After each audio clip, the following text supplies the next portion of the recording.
الحمد لله الكريم سلمنا على استفاد بفرود وسنن سكرته لأنه قد ساخني لوطني به نفى ما أنفني وهذا لي وجهت كلي بحمد وشكر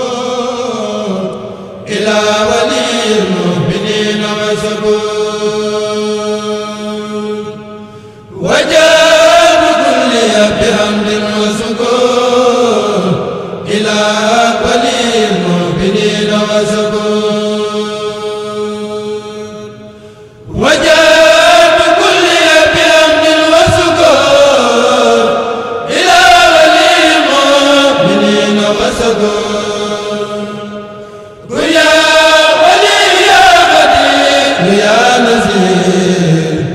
للمؤمنين إنك الهادي البصير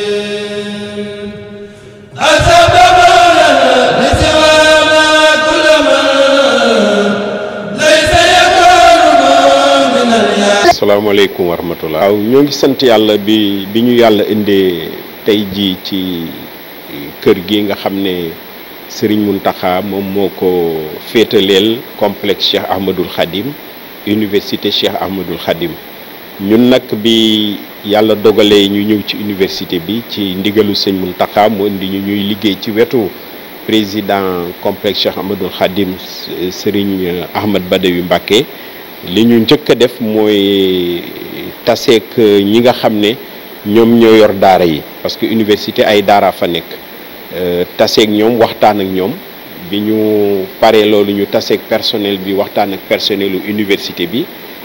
ba pare it am liggéeyu ñu def ak secrétaire général bi nga xam ne moo yor moom moo yor administration bi bi waxtaan yooyu jeexee nag leneen li amoon solo mooy ñu seet yi nga xam ne ñooy bâtiment yi maanaam fi nga xam ne fi la ñuy jàngalee fi ñuy defee li ñuy wax cours yi mais aussi lépp luy travaux dirigés travaux pratiques fi ñu koy defee fi nga xam ne it fa la ñuy denc jumtukaay yi muy jumtukaayu informatique wala téere yi ci biir loolu it université dafa am leneen lu am solo mooy université dafa ubbeeku maanaam dañuy recevoir tout le temps ay nit yuy ñëw di weccoog ñun ay xalaat ci mbirum jàngale mi ci mbirum recherche bi te ñooñu dañ leen war a dalal lu weesu loolu it jàngalekat yi ci seen bopp léeg-léeg dañuy soxla daje ci biir loolu nag la ñuy soxla foo xam ne fa la ñuy loger nit ñi léegi nag sëñ Mountakha Mbacké ci gisam bu rafet ak xalaatam bu rafet mu jël kër gi féetaleel ko ak complexe bi ak université bi ba nga xam ne loolu ñuy soxla maanaam léeg-léeg ñu nekk en résidence hors de l'université génn université tase fenn wut fa dal mais ñu mën a toog waxtaan bis bi yépp wala sax ñi bëgg a fanaan fii mën a fanaan bu ñu xëyaatee teel a commencé liggéey bi buñ ko yeexee pare it mën nañoo toog loolu moo tax lu mel ni am solo ci ñun moo tax bi ñu paree visiter foofu ñuy jàngalee ñu ne nañu xool it ci mbirum dëkkukaay lan lañ ci am na ci yu nekk ci biir université ba bii nag yàlla dogal muy jumtukaay bu am solo fu ñu mën a nekk fu am solo it sëñ bi joxoon ko complexe bi ak université bi waaw méngoo nag bëgg-bëgg yi parce que ñun moom sëñ bi lum ñu sant lépp lu nekk ci université bi na doon la gën kii nag bi ñu ñëwee gis ko ñu ngi fiy soog a ñëw tey gis nañ ne liñ fi def lu am solo la ànd nag xarañte am na qualité bi ñuy wut daal qualité pour mën a liggéey ak mën a loger ay nit mi ngi fi donc loolu dal na suñu xel trop te yaakaar naa ci biir rencontre yi ñuy soxla dinañ bàyyi xel bu baax fii dañ koy daal di commencer exploiter ba man fee def li nga xam ne moom la jàngalekat yi di xaar wala boog ñi partenaire université yi ñëw bëgg a toog ak ñun waxtaan ci beneen cadre bu fekkee université xat na ci ñoom wala salle yi occupé ñu mën a nekk fu mel nii. waaw bi ñuy ñëw nag loolu bàyyi nañ ci xel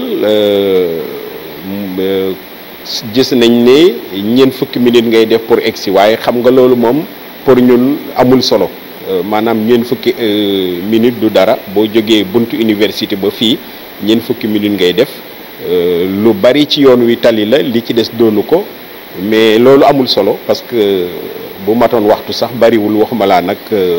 matul waxtu. Njariñ ba mu ñuy indil buñ fi nekkee ci liggéey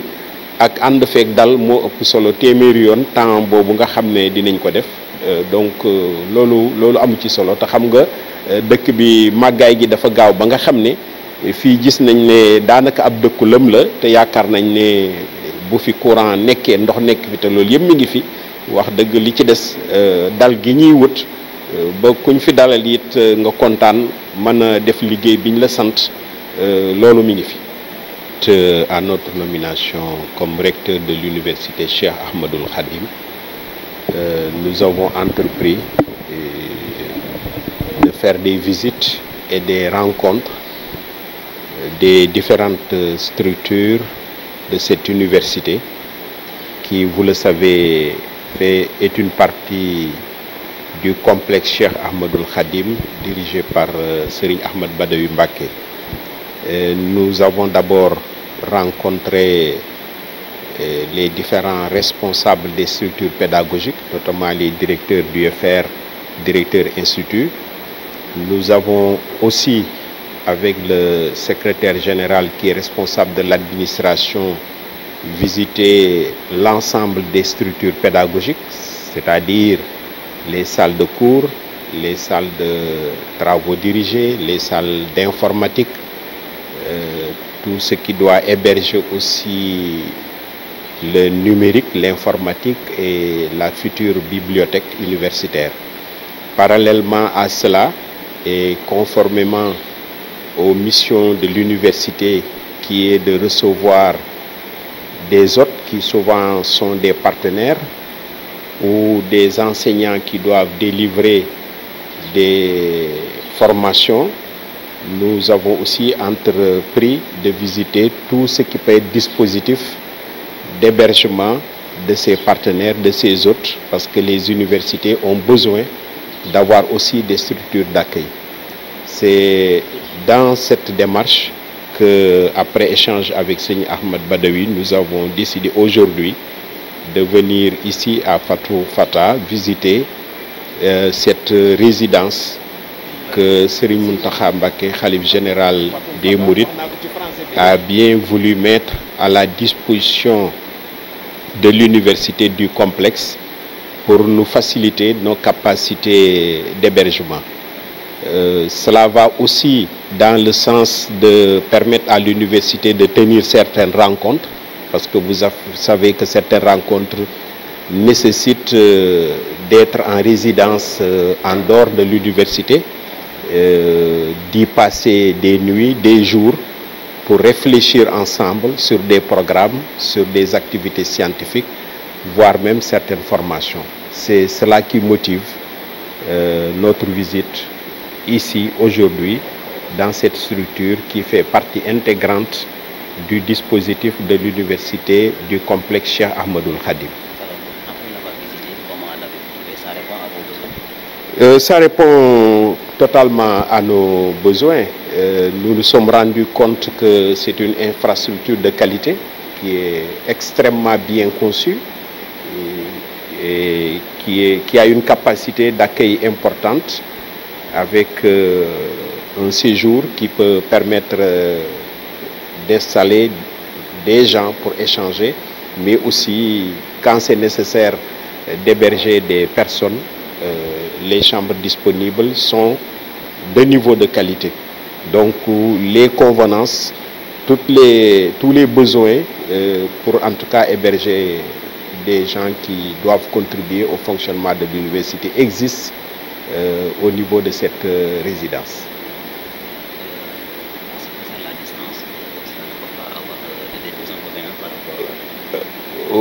Oui, c'est un peu distant de l'université.